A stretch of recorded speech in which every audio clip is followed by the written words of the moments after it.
My girlfriend suddenly noticed that I had changed. I no longer took the initiative to text her. I no longer checked in on her every day with care and concern. Even when I received her messages, I would only reply with a few simple words. She panicked. She started messaging me first. She began to spend entire days distracted, just waiting for a reply from me. She started caring about my condition, trying to understand my life. Only then did she suddenly realize I was merely treating her the same way she once treated me. Chapter 1. My name is George. I'm 26 this year, working as a programmer at an internet company. My girlfriend's name is Willow. She has a cold, distant kind of beauty. When her eyelids droop slightly, she looks at people as if even sparing them an extra glance is too much effort. I used to think that was sophistication. Now sometimes I wonder if it's just impatience. That night, it was already close to 10 p.m. when I finished working overtime. Sitting at my desk, I held my phone and sent Willow a message. Did you get home?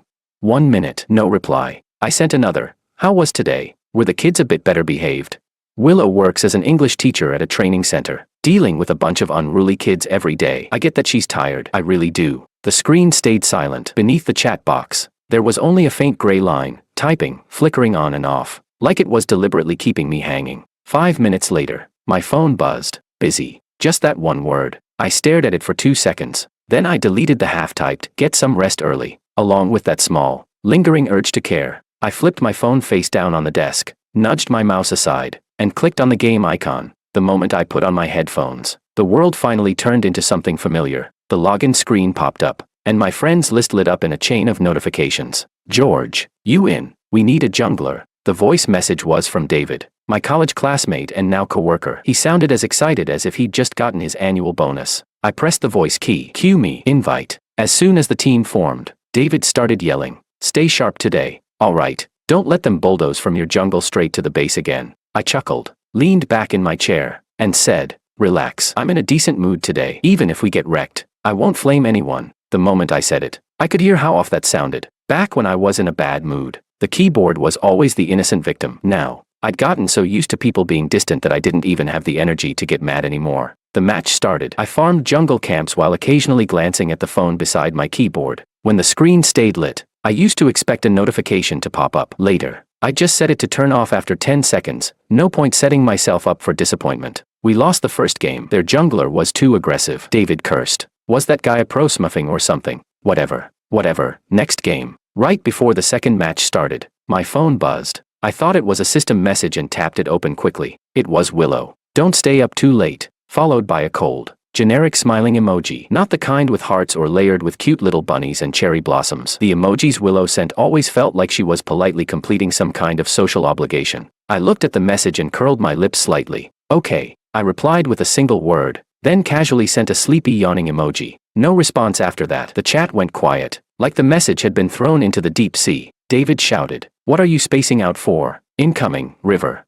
I put my headphones back on and guided my character toward the river. The rhythm of my fingers hitting the keyboard was drowned out by the sound effects in my headset. Farming, hiding in bushes, ganking. After 2 wins in a row, it was already close to 12:30 a.m. I exited the game and let my hand rest on the mouse for a moment. The phone screen was dark, like a block of ice. I picked it up and checked. The notification bar was completely clean. No, go to bed early. No, let me know when you get home. Not even a single missed call from her. I suddenly felt like laughing. It wasn't even sadness, just that cold calm that comes after you finally see things clearly. Leaning back in my chair, I did a quick mental tally. Over the past 6 months, most conversations were started by me. Most apologies were made by me. Even after arguments, the first move to make up was almost always mine. Willow was always like this. If you wanted to talk, you talked. If you didn't, she wouldn't ask. As if in this relationship, the more one person pulled away, the lighter they felt. I stood up and shut down my computer. The office was nearly empty, except for me and the hum of the cleaning lady's vacuum. At the elevator, I took out my phone again. Almost unconsciously, I opened WeChat and sent Willow another message. "I'm off work." The moment I sent it, I found it ridiculous myself, like submitting a report in advance, hoping to get a "you worked hard," or even just a simple "mm." The elevator doors closed in front of me. My phone buzzed.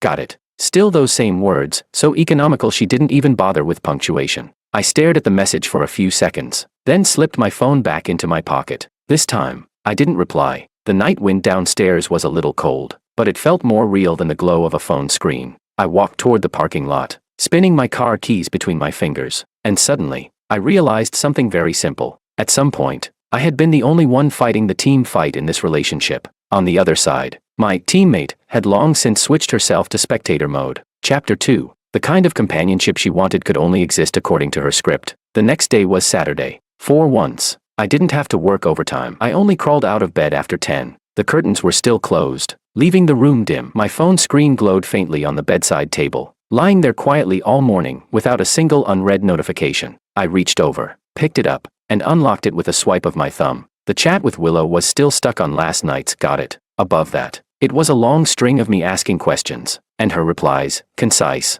like answers to multiple choice questions. Staring at the chat history, I suddenly realized something. Lately, our conversations felt like customer service and a user. I asked the questions, she provided efficient solutions. I lay in bed for a while, then still sent her a message. Are you off today? Want to go out for a meal? The message showed, sent. I placed the phone beside my pillow and went to wash up. As cold water hit my face, I looked at myself in the mirror a little longer. The dark circles had faded a bit. I had shaved clean last night. I looked, more or less, like a normal young man. Back when we used to go on dates, I would plan everything the night before, where to go, how to get there, checking reviews, wondering if Willow would like it. Now, even deciding whether to go out depended on whether she gave me a one-word permission. When I came out after brushing my teeth, the phone screen was lit. My chest tightened slightly as I tapped it open. She replied, I have classes in the afternoon, and meetings with parents in the evening. There was a small, helpless emoji at the end. Instinctively, I typed, then I can pick you up. Want to grab supper after your class? The cursor blinked a few times in the input box. Then I deleted the whole line. Clean. In the end, I only sent 2 words. You've worked hard. This time, there wasn't even a got it in return. The chat fell silent again. In the living room, the only sound was the low hum of the refrigerator, along with that vague emptiness inside me that I couldn't quite put into words. I tossed my phone onto the couch, turned on my computer, and opened the game again. When the login screen popped up, I suddenly felt very clear-headed. A brutally honest thought surfaced. I'm not playing games to escape. I just realized that at least there are teammates who actually need me. The moment I logged in, David sent a voice message. George, up this early, did the sun rise in the west? I glanced at the time, it was already 11:30. I replied, queuing with an old man like you, doesn't that deserve getting up early? I sounded normal. I could even joke. David clicked his tongue. You weren't normal last night. Your girlfriend giving you the cold shoulder again. My fingers paused on the mouse. No. I hesitated, then added. She's just busy. She's always busy. David didn't hold back. You ever notice, if you don't text her first, you two could go a whole week without saying a word. I stayed silent for a few seconds. The game's loading bar crawled slowly across the screen. That's still a kind of relationship, I said. A weak excuse, even to my own ears. David let out a cold laugh. That's called a single-player game. The sound of his keyboard clattering through the mic was like background percussion for my self-deception. I didn't respond. The match was found, and we entered the game. By the 3rd round, a stranger added me as a friend. Your jungle was amazing. Appa, want to duo regularly? The profile picture showed a girl, probably in her early 20s, smiling brightly. I didn't accept right away. David, on the other hand, got excited. Look at you, online romance knocking at your door. I shot back. We're adults. Don't throw around the word romance. That's how trouble starts. She just complimented you twice. Why so tense, George? David teased. Does your Ice Queen girlfriend ever compliment you?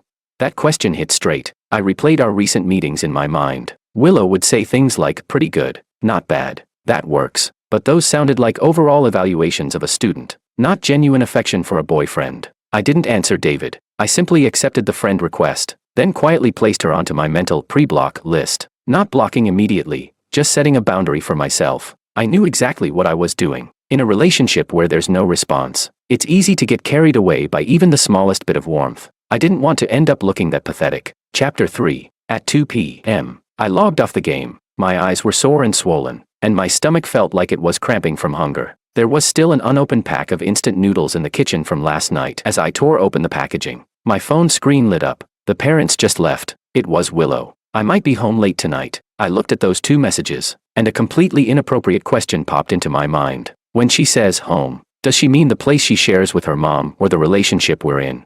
I carried the bowl of noodles to the living room, sat on the couch, and before even taking a bite, I started typing. Do you want to video call tonight? If you're not going out, I can finish things early on my side. This time, there was no reply for a long while. The noodles had gone soggy, clumping together when I picked them up with my chopsticks. Most of the steam had already faded. I took a bite. The noodles were soft and mushy, the seasoning overly salty. Finally, the screen lit up. She replied, "Let's see, I might be very tired." I stared at that sentence and suddenly realized how universally useful those words were. Let's see, I might be very tired. We'll talk later. You're overthinking it. In this relationship, those phrases were like a firewall. Once sent, they blocked off every emotion that required a response. I flipped my phone back onto the table and didn't reply immediately. This time, I wanted to try something. If I stopped asking, stopped coaxing, stopped initiating, would she notice something was off?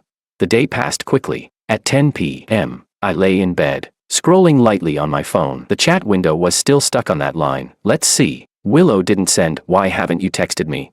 Didn't ask, "What did you do today?" Not a single question. I suddenly found it a little ridiculous. I picked up my phone, exited the chat, and opened the contact name, Willow. The string of heart emojis after her name, I had added them casually more than a year ago when we first got together. I moved the cursor there and deleted them. Only the clean, bare name remained. At that moment, I realized something very clearly. I didn't suddenly become distant. I was just pulling myself back to a normal place. What was truly abnormal was how, before this, I had been so low in the relationship that I treated all her impatience and busyness as part of love. For the first time, I admitted it seriously. I get tired too. Monday morning, when the alarm went off, my phone screen was completely clean. No messages. I stared at the ceiling for over 10 seconds and made what felt like a pretty big decision for myself. Today, I wouldn't reach out to Willow first. Not out of spite, more like a small experiment. To see, if I didn't say, "Good morning," didn't ask, "What are you doing?" would this relationship end up like a teammate who goes AFK in a game, with the system prompting, "Connection lost."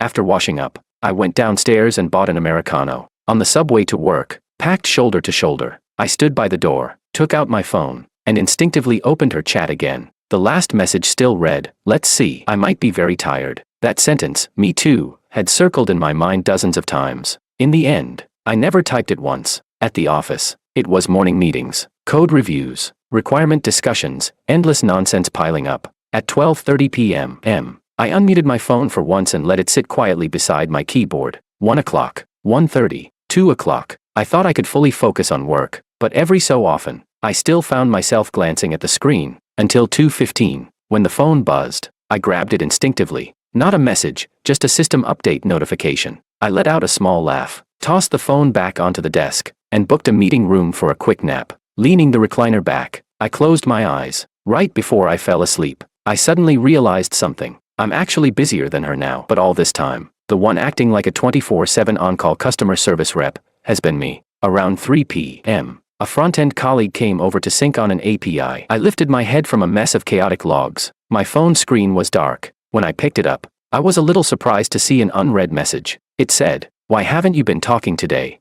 Sender, Willow. Chapter 4. The message had been sent 10 minutes ago. I stared at that line for a long time. A strange feeling hit me. Not touched, more like surprise. "So, you do notice." I replied with one word, "Working." On the other end, typing appeared almost immediately. She replied, "You used to say a few things even when you were at work." The sentence looked plain, but in her usual cold tone, it was already a very direct complaint. I thought for a few seconds, then I typed, line by line, "I've been thinking about whether I should give you more space. It feels like I've always been the one reaching out." The cursor blinked twice. I added another line, "I get tired too." This time, I didn't delete it. I sent it. She went silent for nearly half an hour. In that half hour, I fixed the same bug 3 times, while mentally drafting possible replies for her. I imagined things like, "Aren't you being a bit harsh? Why are you so sensitive all of a sudden? Are you overthinking again?"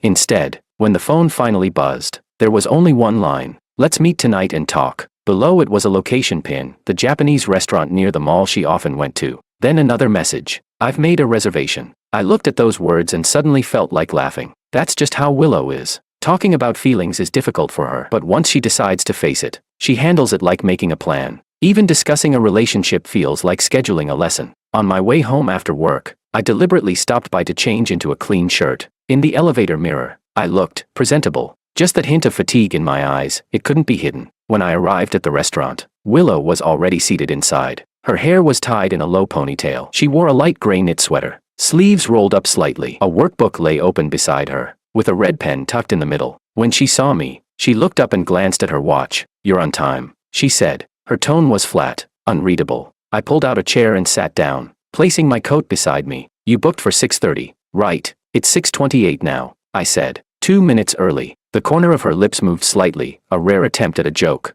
The waiter came to take our order. Before, I would always ask her, "Do you want this? Didn't you like that one last time?"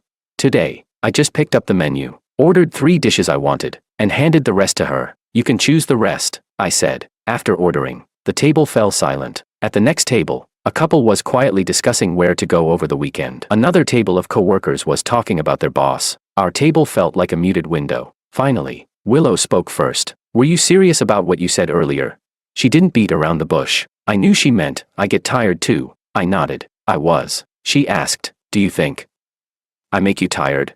Willow picked up her glass of water, her fingers resting lightly against the glass, her movements unhurried. "I don't argue with you often. I don't throw tantrums," she said. Her gaze stayed on the table. "I'm just not very good at chatting." "Chatting isn't the point," I said. I looked at her. "The point is, in this relationship, I always feel like I'm trying to keep a silent chat room alive." Willow frowned slightly. "So you want me to talk more?"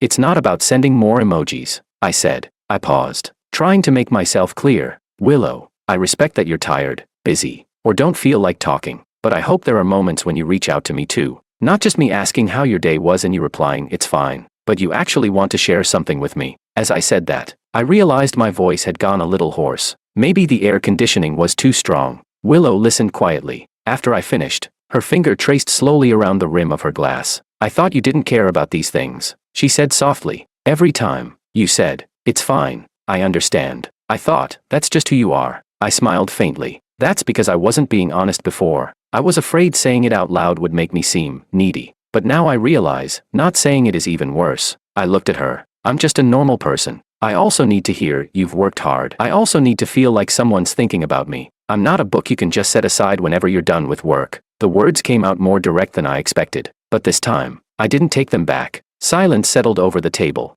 Chapter 5. When the waiter brought over the sushi and udon, the tension in the air shifted slightly. "Let's eat first," Willow said. We lowered our heads and took a few bites. The soy sauce was a bit too strong, the wasabi sharp enough to sting. As I bit into the sushi, a small detail suddenly came to mind. She had once said she liked the salmon here. I had gone out of my way to compare several places, check reviews, and finally chose this one. Back then, she had only said lightly, "It's pretty fresh." That one sentence, I had replayed it in my mind for half a year. Halfway through the meal, Willow put down her chopsticks. "I'm really not someone who's good at expressing myself," she said. She looked at me, no longer avoiding my gaze. Growing up with my mom, I had to process all my emotions on my own. She believed that if you did well on a test, that was expected. If you did poorly, you should reflect on yourself. So later, in relationships, I never really learned how to compliment someone or affirm them. She paused, then added, "My exes all said I was like a block of ice." When she said exes, I didn't dwell on it. Adults have pasts.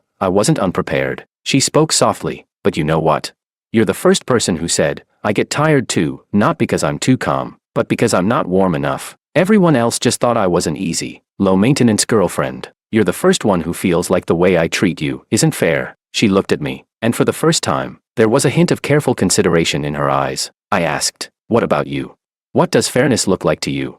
She said, "Fairness is." She thought for a moment. "You don't have to tell me every detail of your day. You don't have to report when you get home or what you ate. You can have your own world. But when something happens, you think of me first." She looked up at me. "For me, that's enough." I smiled faintly. "Then do you know what fairness looks like to me?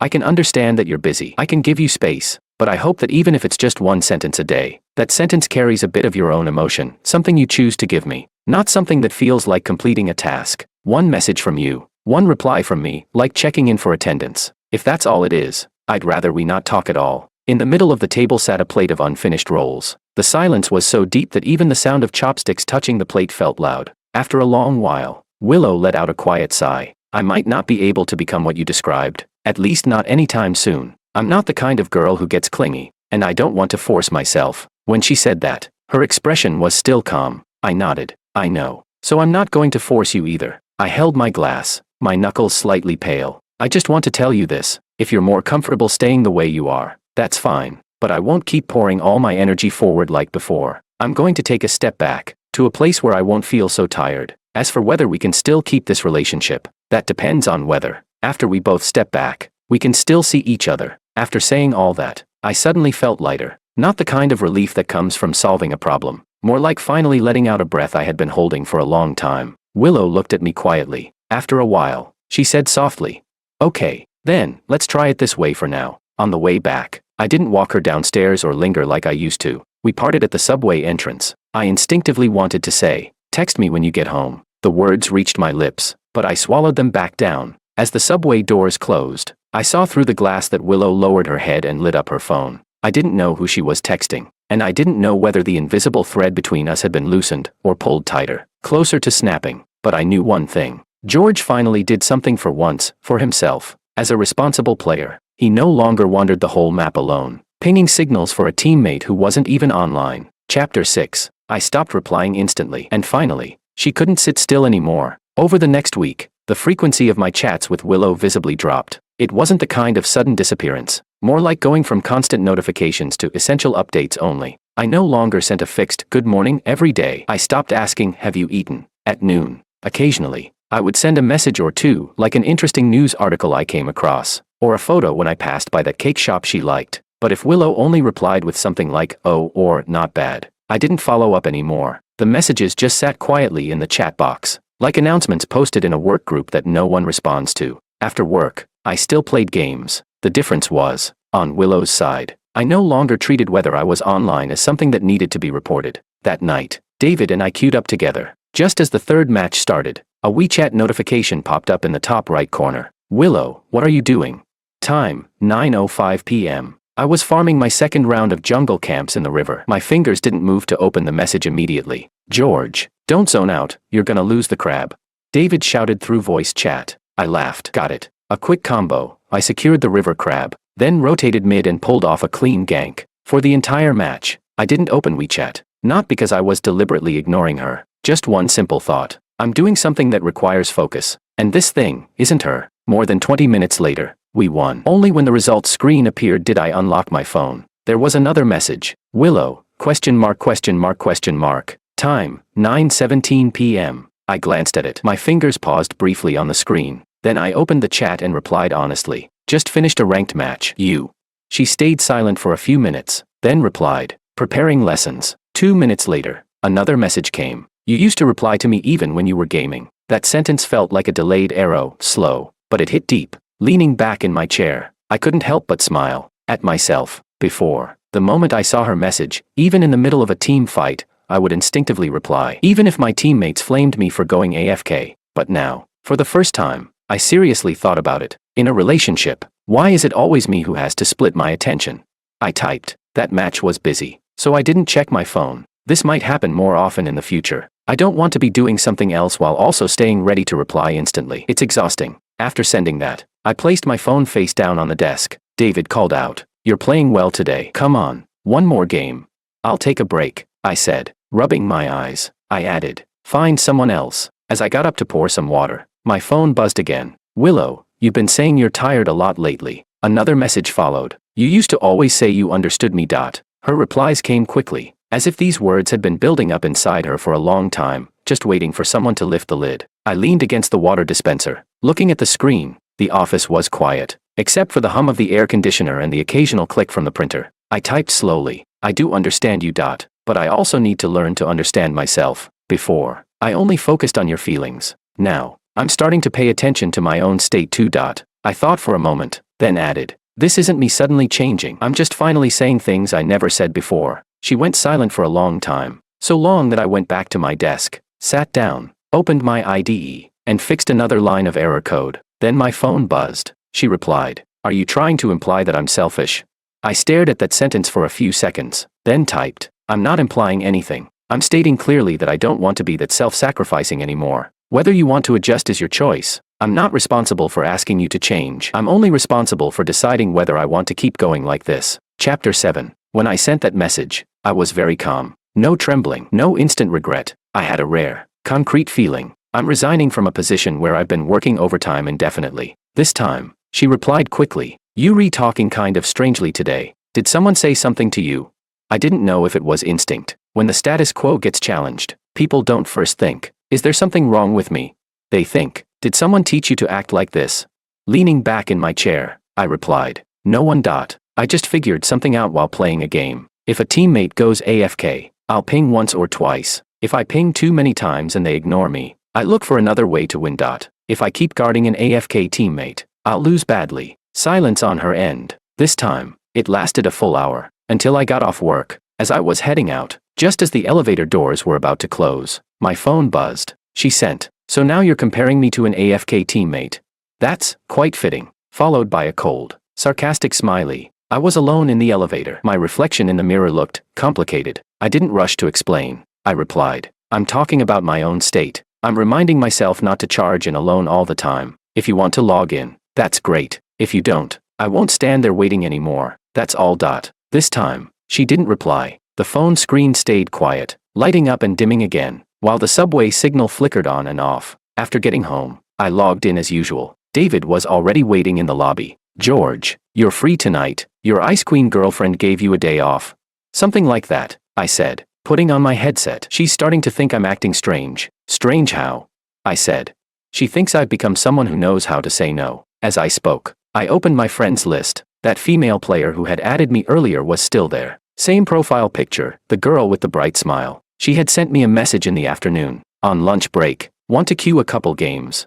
I hadn't replied. Now, next to that message, there was a small question mark. I thought for a moment, then opened the chat and typed, "Sorry, I've been pretty busy lately. Probably won't be able to queue with you often." She replied almost immediately with a thumbs up. "Got it. Do your thing. Games are for fun, don't turn them into a burden." I looked at those lines and suddenly felt a bit ironic. Even a stranger knew to say, "Don't make it a burden." Yet in real life, I had grown used to trapping myself in all kinds of invisible obligations. I didn't continue the conversation. I tapped on her profile and moved her into a group. Not blocked, just placed into a folder labeled strangers. After a few matches, it was already past 11. I came out of the shower and casually picked up my phone. There was a new unread message. "Willow, are you still playing games tonight? Time, 11 p.m. I glanced at myself in the mirror. Water still dripping from my hair. I replied, "Just finished." "What's up?" She replied, "I want to ask you something. If, for a period of time, I'm still like this, what would you do?" I sat on the edge of the bed. The phone screen was the only light in the room, making my eyes ache a little. I replied, "You mean still habitually not replying, rarely initiating, and using busy and let's see as defaults?" She replied, "More or less. I'll try to improve, but I don't want to promise that I'll become a completely different person." It felt like she sighed through the screen. "What about you?" She finally asked, "Will you keep stepping back like you said today?"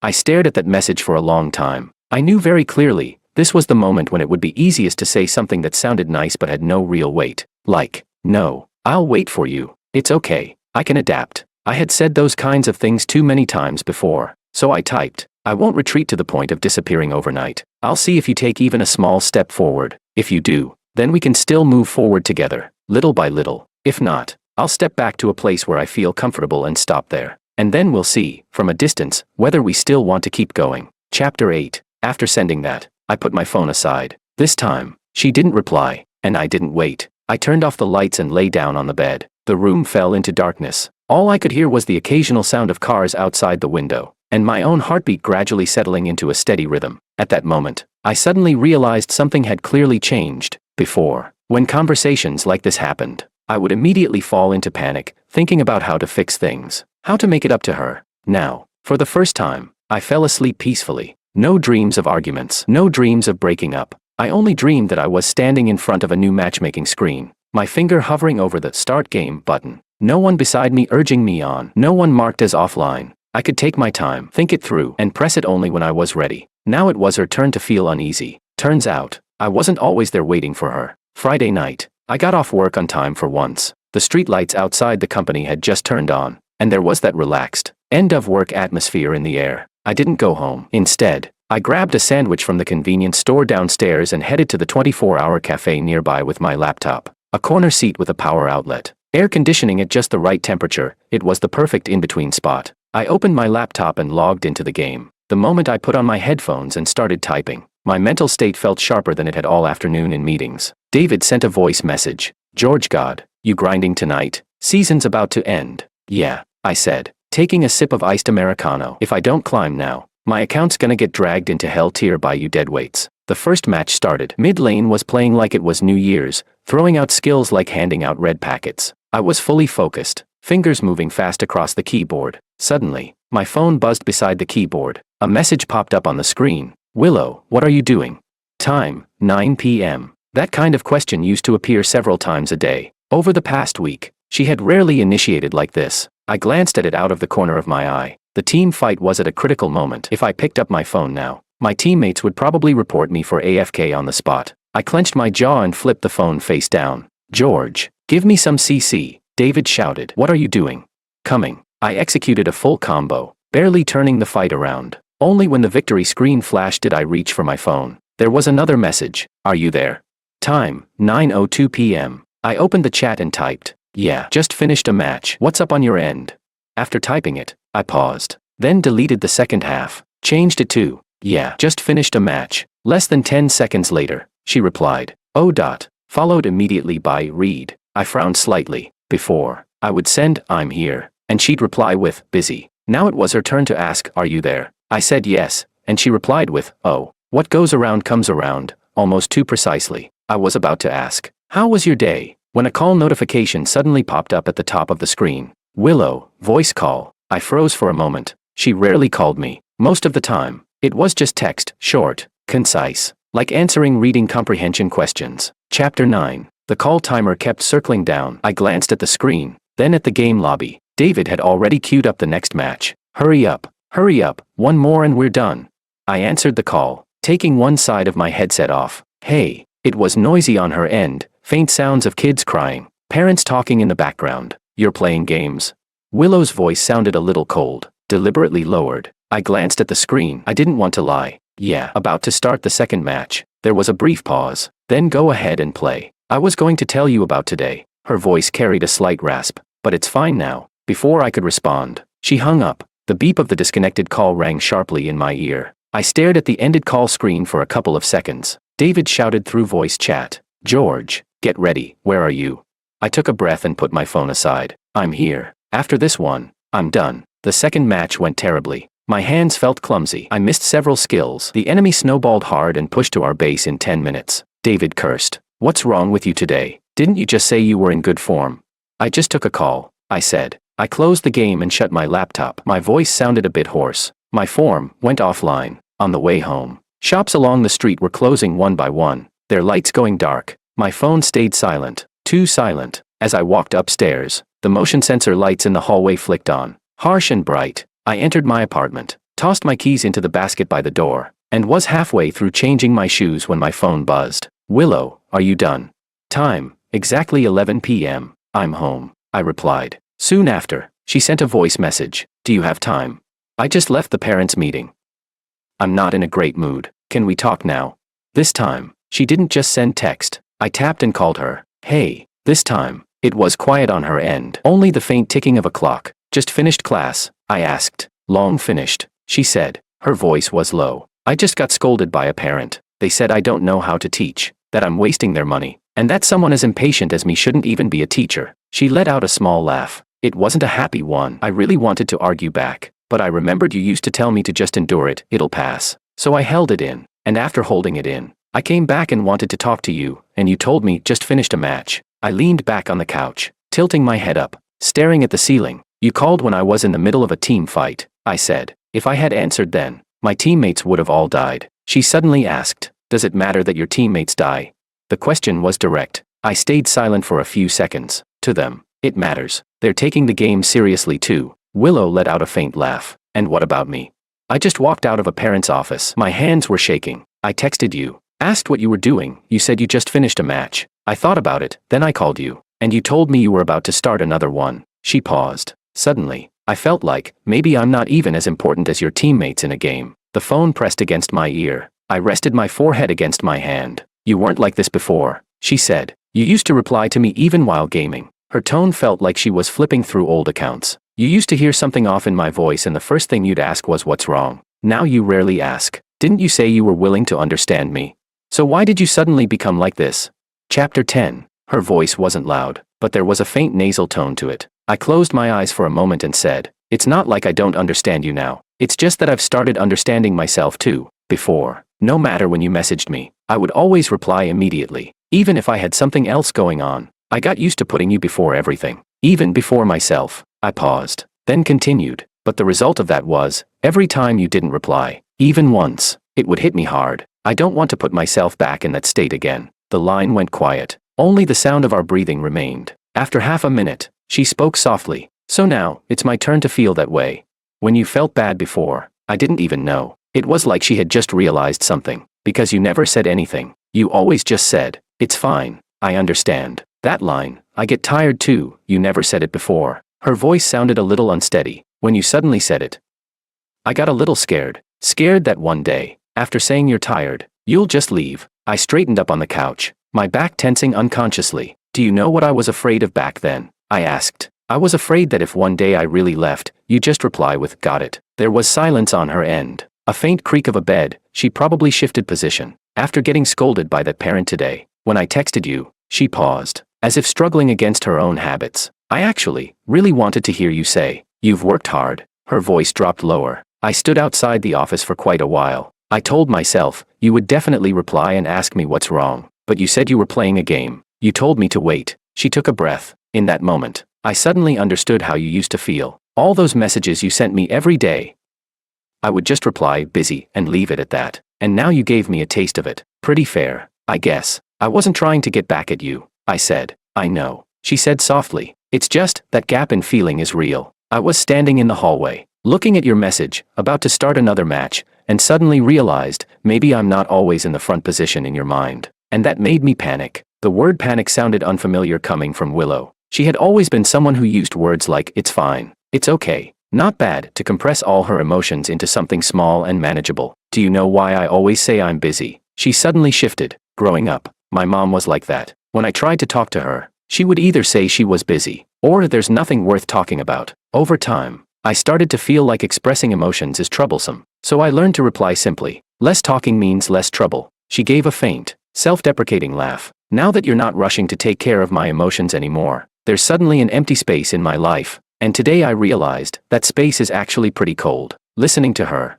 I felt a slight ache in my chest, mixed with an odd sense of calm. So it's not that you don't care. You just don't know how to say it, I said quietly. And it's not that I don't care about you either. I just used to say too much. I said everything that should and shouldn't be said. Comfort, reassurance, all ahead of time. The two of us. One used to swallowing all words. The other used to saying everything out loud. It sounded like balance. But in reality, one side was blocked, and the other was overflowing. Chapter 11. So what about now? Willow asked. Right now, do you feel like what I did today counts as me suddenly logging back in?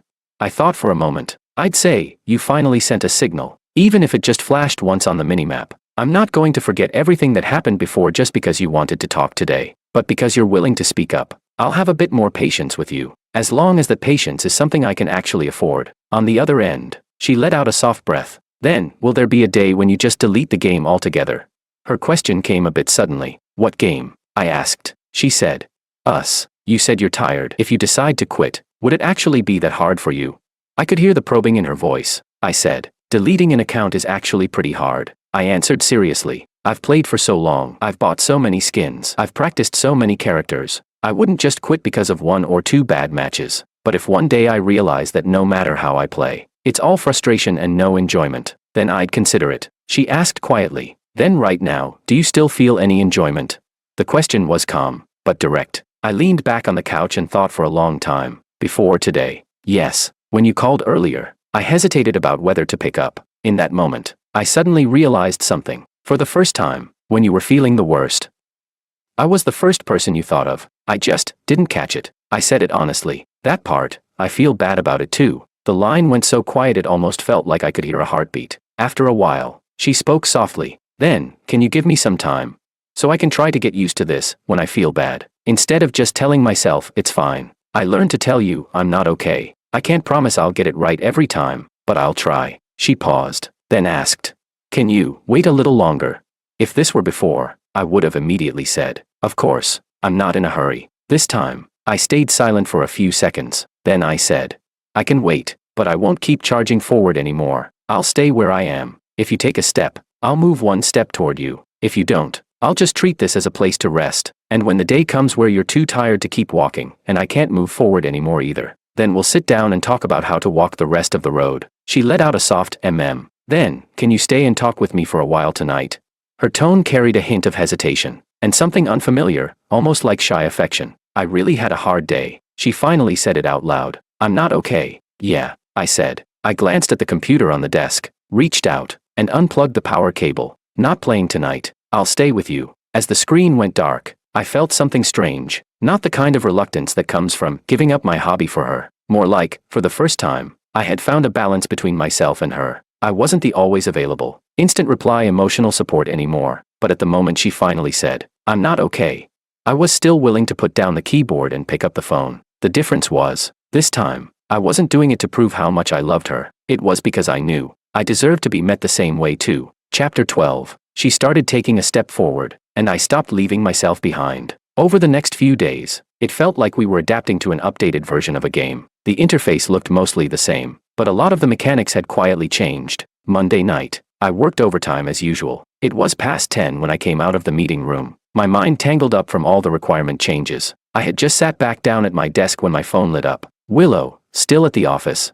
I paused. Before, she would usually ask something like, what are you doing or are you busy? This time, it was a very specific question. Still here, I replied. You. Typing appeared almost immediately. Just got home. That parent came to talk to me again today, but it wasn't as harsh as last time. She added a small relieved emoji. I stared at those words, feeling something subtle shift inside me. She actually brought up her emotions on her own, and even added an emoji. I asked, how are you feeling now? She paused for a few seconds, then replied, a bit tired, but better. Because today I knew you would pick up the call. I looked at that sentence and let out a quiet breath. I typed, then next time you feel bad, call me again. I can't promise I'll always answer instantly, but I'll try. And if I can't, I'll let you know. She replied with a simple okay. Just one word, but it didn't feel cold anymore. That night, I didn't play games. My computer was still on, with unfinished code sitting in the IDE. But I placed my phone beside the keyboard and talked to her for a full hour. We talked about her students, about that coworker of hers who complained every day but never quit, about small moments from her childhood when her mother ignored her. Several times, I almost said, it's okay, you're already doing great, but I swallowed those words. Instead, I said, that sounds really hard. You must have really wanted someone on your side back then. There was a brief pause on her end. Then she replied, yeah, now I have someone. At that moment, I suddenly felt like all those times I said I was tired weren't for nothing. But a new update doesn't mean all the bugs disappear. Wednesday night, after working late, I got home. As soon as I walked in, I received a message. Willow, I'm a bit tired today, so I won't chat tonight. Good night. I looked at those two lines, and my chest tightened instinctively. Before, when she said she was busy, I would immediately reply, then get some rest early. Now, I stared at the screen for half a minute. I asked myself, do I genuinely want to care for her, or am I just trying to ease my own anxiety? After thinking it through, I simply replied, okay, get some rest early. Good night. That was it. No extra probing. No, what's wrong? After sending the message, I put my phone on the coffee table, opened my computer, and queued up for a couple of matches as usual. That night, my performance was unusually good. Maybe because there was no longer that underlying anxiety of someone might message me at any moment. After my last game, I showered and got into bed. My phone screen was lit. There was an unread message. Willow, why did you agree so quickly today? Sent 15 minutes after her good night. You used to ask what was wrong. I couldn't help but smile. Didn't you say you were tired? Then I believe you. I believe you can take care of yourself, and I believe if you can't, you'll come to me. She was silent for a long time. So long I thought she had fallen asleep. Then she replied, what if sometimes I still want to hide and deal with things on my own? Will you think I've gone AFK again? I looked at that for a while, then replied, no. As long as it's not forever. As long as sometimes you log in and tell me I'm not okay. That's enough for me. I'll have times when I want to be alone too. In the future, if you ask what I'm doing, I might say I'm playing games, and I won't add, I'll stop right away. That doesn't mean you're not important. It just means I have other things to take care of too. A few minutes later, she sent a facepalm emoji. Then she said, the way you talk now is kind of scary. I paused. What's scary about it? She said, very honest. I used to think someone as mild and soft-spoken as you wouldn't tell me this many truths. Now everything you say doesn't sound like you're trying to sweet-talk me. Instead, it leaves me not quite knowing how to respond. I stared at the words mild and soft-spoken, and couldn't help but laugh. Chapter 13, I said. Then take your time to learn. I used to learn how to take care of your feelings. Now it's your turn to learn how to hear my honesty. That night, we talked until almost 1 a.m. Not sweet or overly affectionate, but real, in a slightly awkward, unfamiliar way. The next day, I was called into my manager's office. The new version had issues. The system crashed for a short period after going live. My manager slammed the desk. How did this pass testing? Who signed off before release? My name was clearly written on the last line. At that moment, only one thought crossed my mind. I'm going to be working overtime again. When I came out of the office, I returned to my desk, staring at the pile of error logs with a headache. I felt extremely frustrated. Before, in situations like this, I only had two default responses: either bottle it up, or jump into a game and empty my mind. My phone lay at the corner of the desk, face down. 10 minutes later, I suddenly flipped it over. The screen showed our chat from last night. I stared at her message. The way you talk now is kind of scary, and hesitated for a few seconds. Then I did something I had never done before. I texted her first. I got scolded by my manager today. I'm in a really bad mood right now. No build up. No, are you busy? As I sent those messages, I actually felt a bit uneasy. I knew she might be teaching or helping students. If she didn't reply, it would be completely reasonable. I put my phone back down and forced myself to keep looking at the logs. About 10 minutes later, my phone buzzed. Willow, in class. Sneaking a quick reply. I'll listen to you vent properly after class. She added an angry emoji at the end. Looking at those few lines, I suddenly felt like the air in the office wasn't so suffocating anymore. Her class would end in about an hour and a half. I didn't keep checking the time. I didn't send follow-ups. I just continued fixing bugs, syncing with the front end, handling rollback issues. Around 4 p.m., my phone buzzed again. Class is over. Right after that, a voice call request came in. I put on my headphones and answered. Hey. On her end, I could hear kids running in the hallway, co-workers chatting and laughing. You said you got scolded? Willow asked directly. I briefly explained what happened. She listened quietly. She didn't immediately say, that's just part of your job. Nor did she say, you should have paid more attention. When I finished, she only said one thing. That must have felt really bad. If it were me, getting questioned like that face-to-face by a parent, I'd want to slam the door too. I leaned back in my chair and gave a quiet mm. She continued. You're allowed to be angry, but don't turn that anger into self-doubt. There's responsibility on your side for the issue going live, but it's not all on you. She paused, then said, if this had happened to me, what would you say to me? I answered honestly. I'd probably say, you already did your best. I'd go through what could be improved, and what was actually the other side's issue. Then I'd say, go eat something good, get some rest, and deal with it tomorrow. She replied slowly.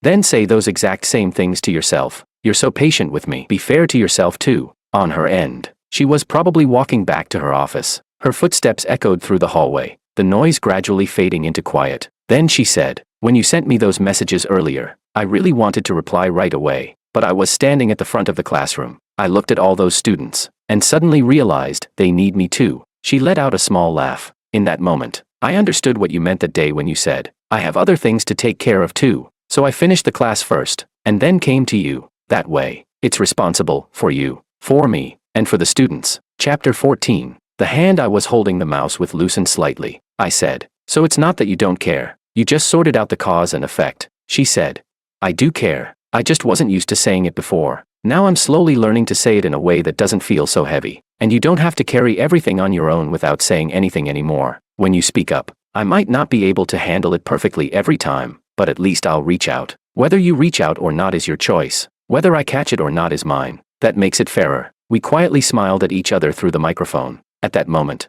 I suddenly felt a strong sense of reality. I used to have this imagined version of love. She could understand me completely, and without me saying a word, she would give me exactly what I needed. Now I realize the real version is much clumsier. We both have to learn to speak up, to express ourselves, and to see ourselves while seeing each other. Before hanging up, she asked me, are you still playing games tonight?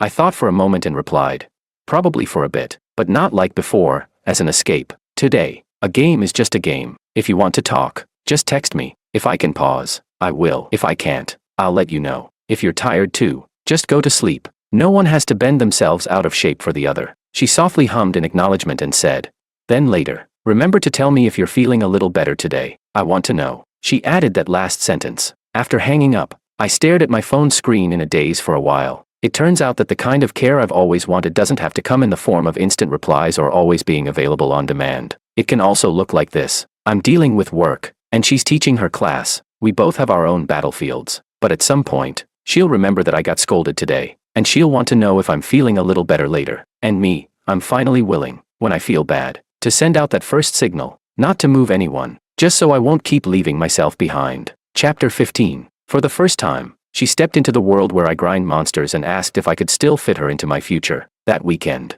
David suddenly dropped a message in the group chat. Guys, there's an offline match this Sunday. Prizes aren't much, but there's free drinks and pizza. Anyone coming?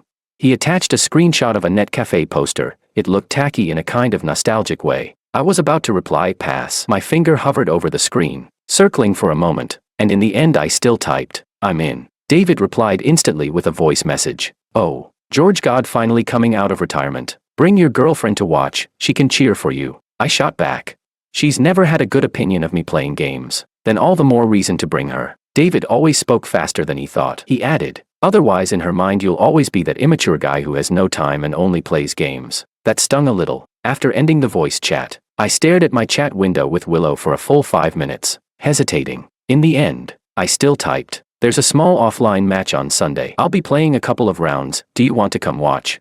After sending it, I flipped my phone face down on the table. I told myself, if she comes and sees me gaming, she might get even more annoyed. If she doesn't come, at least I know I invited her. A few minutes later, my phone buzzed. Where is it? I froze for 2 seconds, then replied, the Netcafe at Xinghe Plaza starts at 2 p.m. I'll wait for you at the MRT entrance at 12:30. Want to grab lunch together first? She didn't reply right away. I thought that was the end of it. Until close to 10 p.m. My phone lit up. Okay, just one word. Looking at that okay, I actually felt a bit nervous. At noon on Sunday, I arrived at the MRT entrance early. The autumn wind carried a slight chill. I zipped my jacket all the way up, rehearsing in my head. If she frowns and says the Netcafe is too noisy, I'll say we can leave soon. If she stays cold and quiet, I'll just tell some random work stories. But at 12:25, when that familiar figure appeared in the crowd, all my prepared lines collapsed. Willow had her hair in a low ponytail, wearing a light blue hoodie with a beige trench coat over it.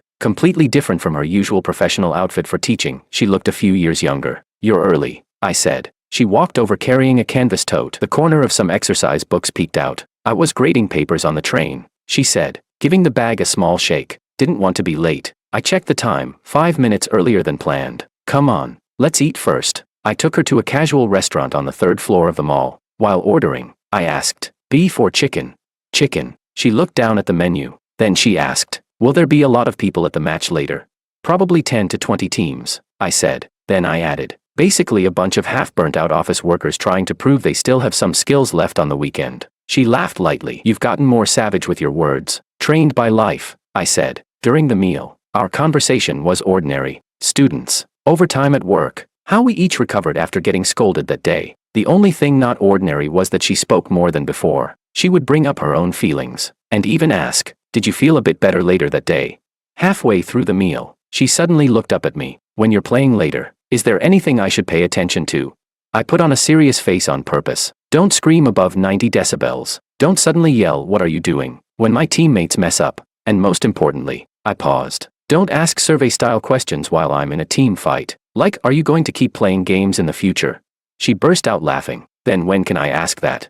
I took a bite of food. After the team fight ends, depending on whether we win or lose. If we win, I'll be in a good mood, so my answer will be gentler. If we lose, I might be more honest. After eating, we headed to the Netcafe. There was already a crowd gathered outside. Banners up, loud music blasting. Willow stood at the edge of the crowd, frowning slightly. It smells strong. Inside, cigarette smoke mixed with coffee, and the lingering scent of people who had been sitting there too long without washing their hair. If it gets too much, you can go walk around the mall, I said. I'll text you when I'm done. She glanced at me. Since I'm here, I'll watch. Maybe I'll finally understand what exactly you've been hiding in here. She said it very directly. I didn't argue. I just smiled. All right, then watch carefully. When it was our team's turn to sit down, the referee called out, back to bronze rank, get ready. Chapter 16. That name was something David came up with on a whim. It sounded unreliable from the start. I sat down at my station. The moment I put on my headset and rested my hands on the keyboard and mouse, everything inside me went quiet. That familiar sense of focus pulled me out of the noisy crowd. Matchmaking. Draft. Champion select. David asked. George, you still playing jungle?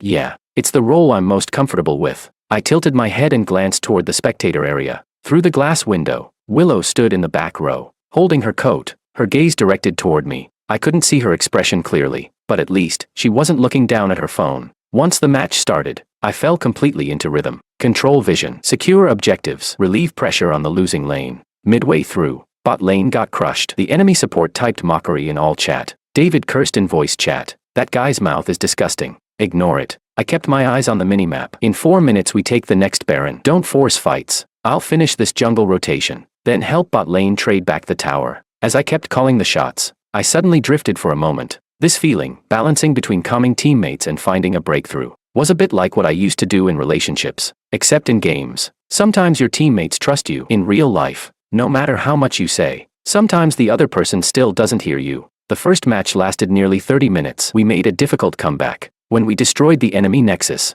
there was even a bit of applause from the side. I took off my headset and instinctively looked toward the spectator area. Willow was looking at me. She didn't clap or cheer like the younger crowd. She just gave me a small nod. There was something in her eyes at that moment. Not quite admiration, but definitely not disdain. We lost the second match. The enemy jungler had too much control of the tempo. I misjudged several times and got counter-ganked. David kept complaining. I didn't say anything. A loss is a loss. When I stood up from my seat, my mind was still stuck in those last few team fights. As I walked out of the player area, the glass door opened, and the noise rushed back in all at once. Willow walked toward me, tired.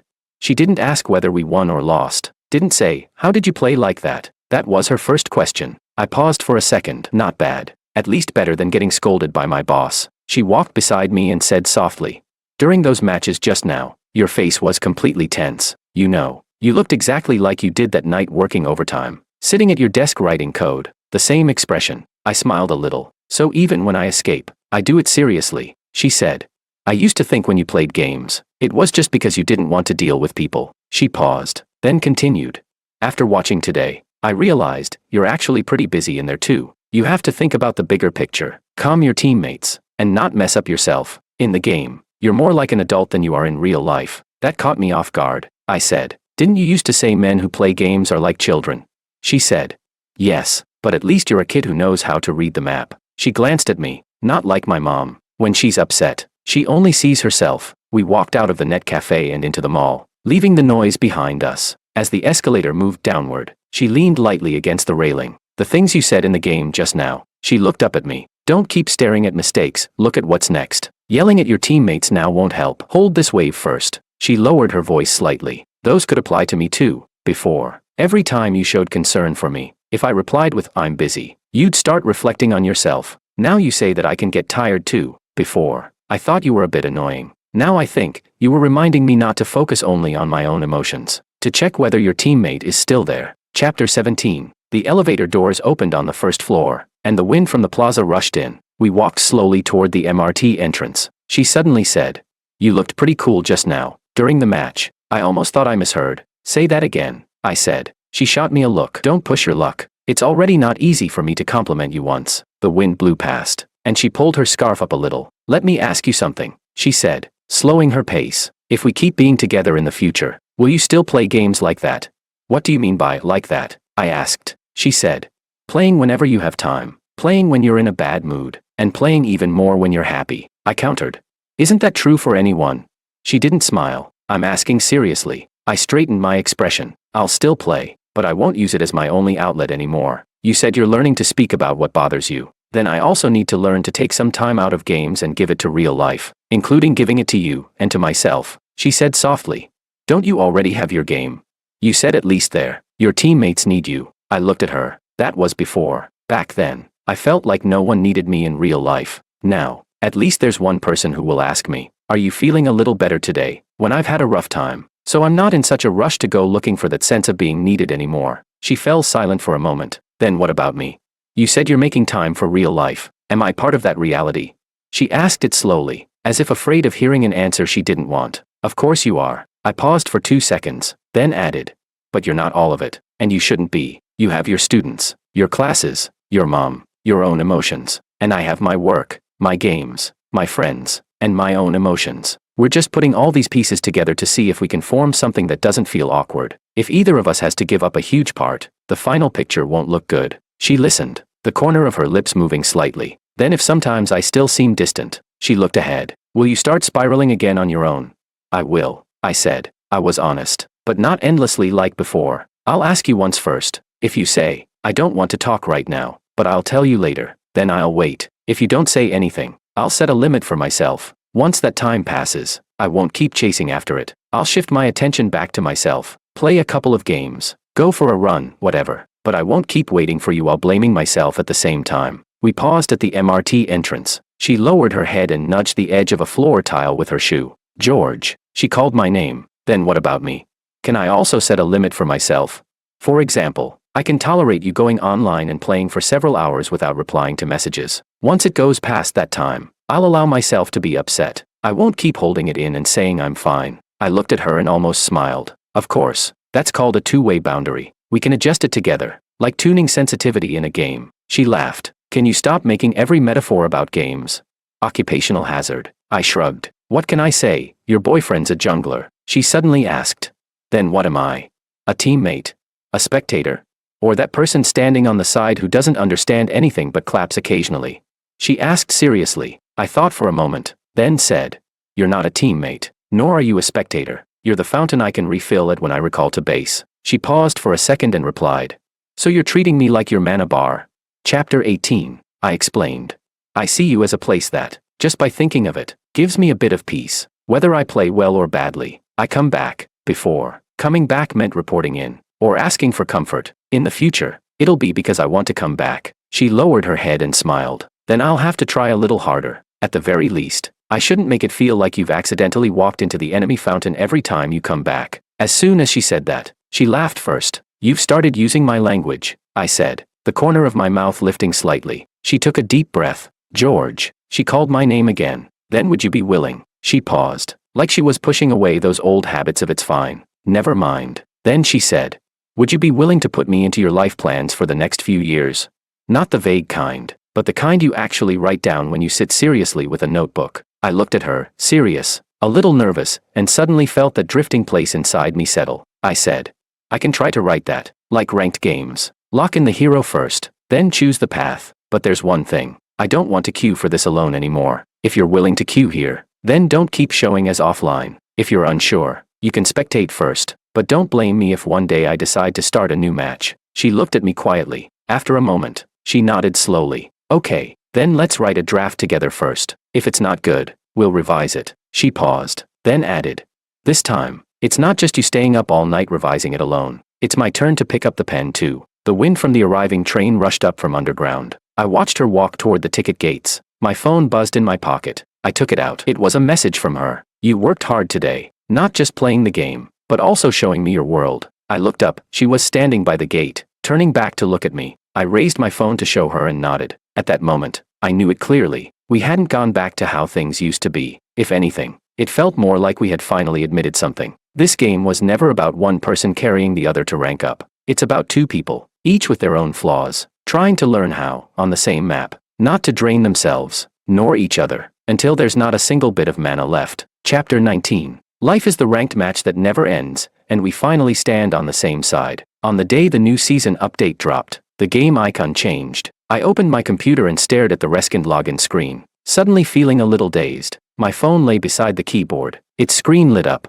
Willow had sent. Coming over for dinner tonight. My mom made that braised pork you praised last time. She said she'll give you another chance, see if this programmer can support her daughter in the future. That last line was obviously her mom's original words, copied over exactly. I looked at the messages and smiled, a little helplessly. I replied, does your mom know her daughter can support herself? She replied, she does, but she says traditions matter. You still have to put on a performance. Reading that, I didn't feel offended at all. Before, I would have instinctively pushed back in my head, am I getting married or applying for a job? Now I understood something more clearly. I wasn't here to prove how capable I was. I was here to see whether it was worth tying a part of my life to this person and her family. I'll be there in a bit. I'll finish a match first, then head over. After sending that, I put my phone down, put on my headset, and clicked Start Game. David pulled me into a party, saying we should grind during the double XP event. As soon as the team formed, he shouted in voice chat, George God, heard you're heading into the marriage queue soon. Win this match and I'll give you a big wedding gift. Don't jinx it, I said. I controlled my character toward lane. If we lose this one, I'll treat it as a rehearsal for life's unexpected twists. We played seriously, so seriously that I forgot to check my phone. By the time we barely secured the win, I took off my headset and saw several unread messages lighting up my screen. Willow had sent, be careful on your way. Don't forget your mask. My mom just asked when you'll arrive. I said it depends. And she gave me a look. She said don't learn from me. I laughed for a while, then replied. Then tell her he'll recall to base soon. Wait for me.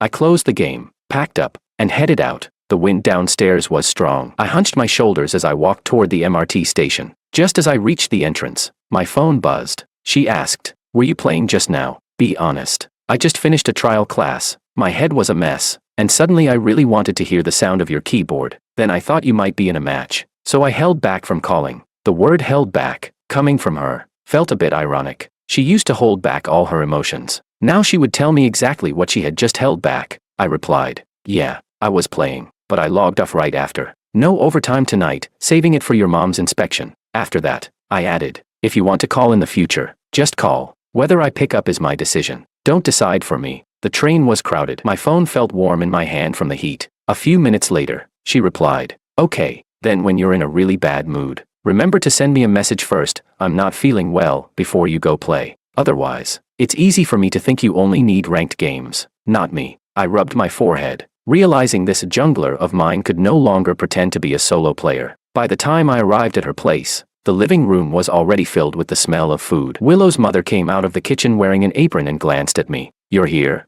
Her tone was as blunt as ever. "Sit. Eat first. I'll question you after." "Hello, Auntie." I obediently sat down at the table. Willow sat across from me and placed a piece of braised pork into my bowl. "Try it. It simmered for a long time today." Her mom snorted. "When she cooks for herself, she never takes this long." Willow lowered her head and smiled. "Well, it depends on the person. If someone's willing to eat it, then it's worth simmering longer." It sounded casual, but something in my chest tightened sharply. I knew she wasn't just talking about the dish. The questions at the dinner table felt a bit like a formal process. "What's your current salary? Where do you plan to settle down? Any plans to buy a house?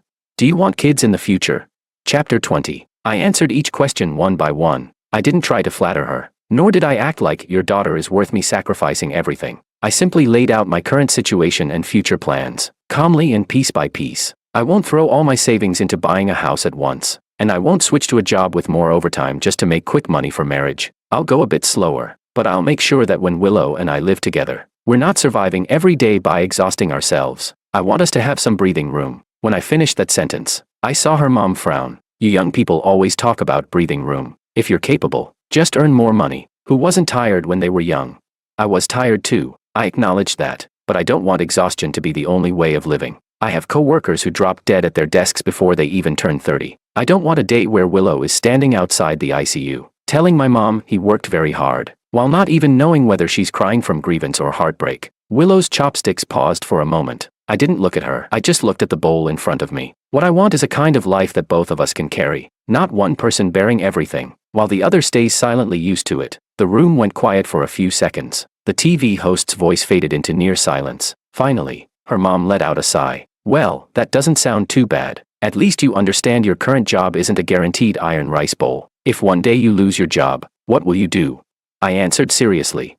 "Find the next one. If I can't, I'll take freelance work. If that still doesn't work, I'll apply for delivery or courier jobs. I don't think there's any hierarchy in earning a living. I just remind myself not to let us live in a constant comparison of who's suffering more." Under the table, Willow's hand brushed against mine. Her fingers hooked lightly for a second, then withdrew. That dinner went more smoothly than I expected. Her mom still sounded picky, but her chopsticks never slowed down. After dinner, I helped clean up. As I stood by the sink rinsing dishes, she suddenly walked over beside me. "Were you improvising that speech just now?" She lowered her voice. "It sounded very you." "Half of it was improvised," I said. I smiled. "The other half, I've thought about it many times over the years while working overtime." She leaned against the counter, rolling up her sleeves a little. "You had these thoughts before too?"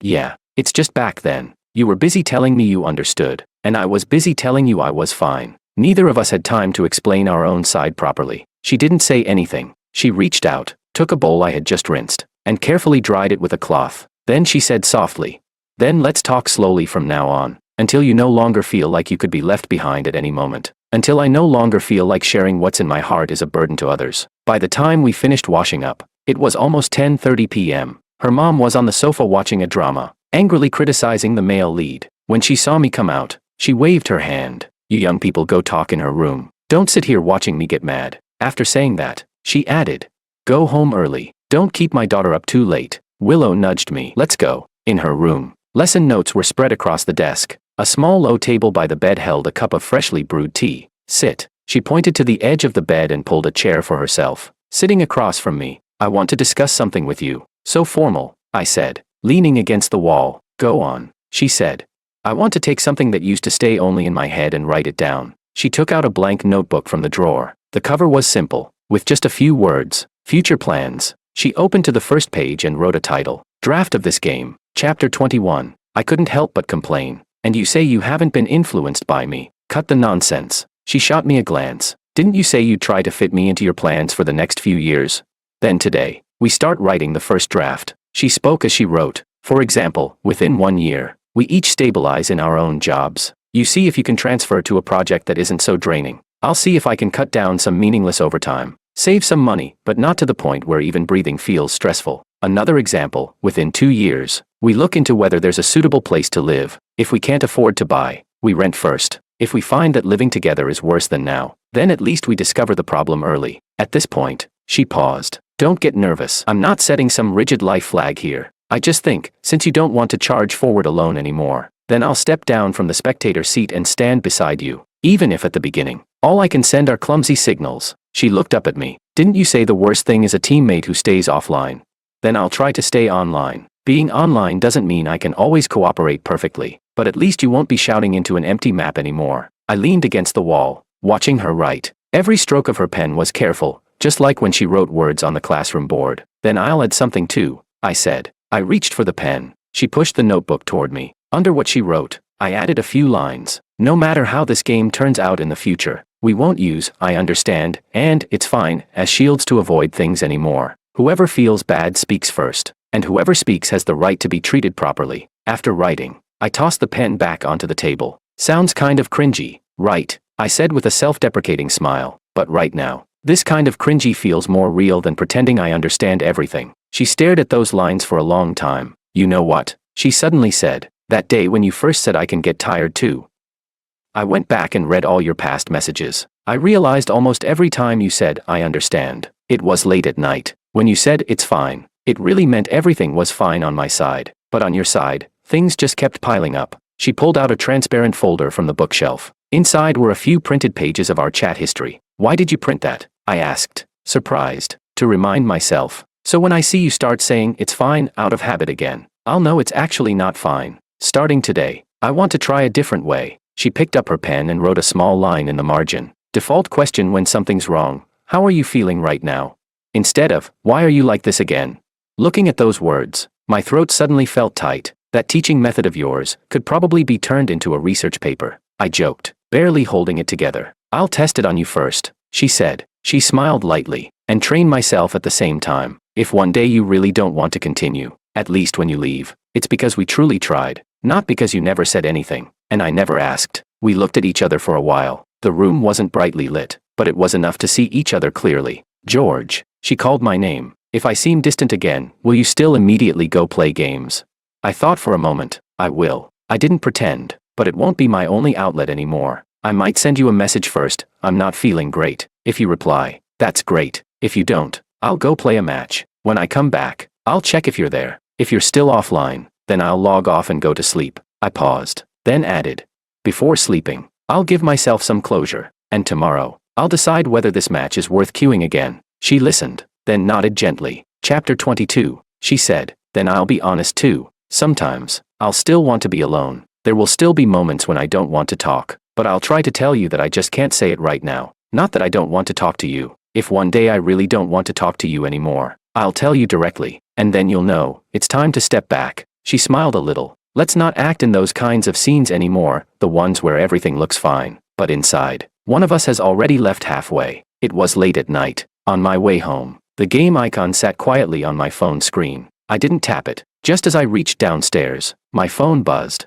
Willow sent, text me when you get home. I want to know if you'll sleep a little better tonight. I stood at the entrance, my fingers typing a line on the screen. I'm home. And yeah, I'll sleep much better than before. After sending that, I added another line. Thanks for coming to my game today. And thanks for letting me walk into those parts of your world you never talked about before. She didn't reply immediately. About 5 or 6 minutes later, she responded. No need to thank me. You're my player, and my teammate. I used to go AFK a lot. I'll try to stay online from now on. If one day you want to log off, tell me in advance. Don't just disappear. I looked at that string of messages, and slowly, a smile formed on my lips. Before, I would have taken a screenshot and sent it to David in the game group chat. Now, I just placed my phone on the bedside table and turned off the lights. The room fell into darkness, with only a sliver of streetlight slipping through the curtains. Lying in bed, my mind didn't immediately fill with game visuals like it used to. Instead, I saw the braised pork on the dinner table, the plans she wrote in that notebook, the way her hand tightened and then loosened slightly when I said, "I get tired too." And suddenly, I understood something very clearly. I wouldn't assume that just because of these conversations, we'd never argue again, never misunderstand each other. We would still have our own stubbornness, our own defense mechanisms. But at least, from the day she started learning to say, "I'm not okay," from the moment I stopped using "I understand" to hide my own exhaustion, this game was no longer just me wandering alone on a dark map. Sometimes, she would still seem distant. Sometimes, I would still open the game and play a match or two to clear my head. The difference was, now I knew, when I closed the game, took off my headset, and looked up, there would be someone on the other side, seriously asking me, "How was the match? Are you tired?" And I had finally learned to answer simply, honestly, handing myself over, pretty tired, but worth it.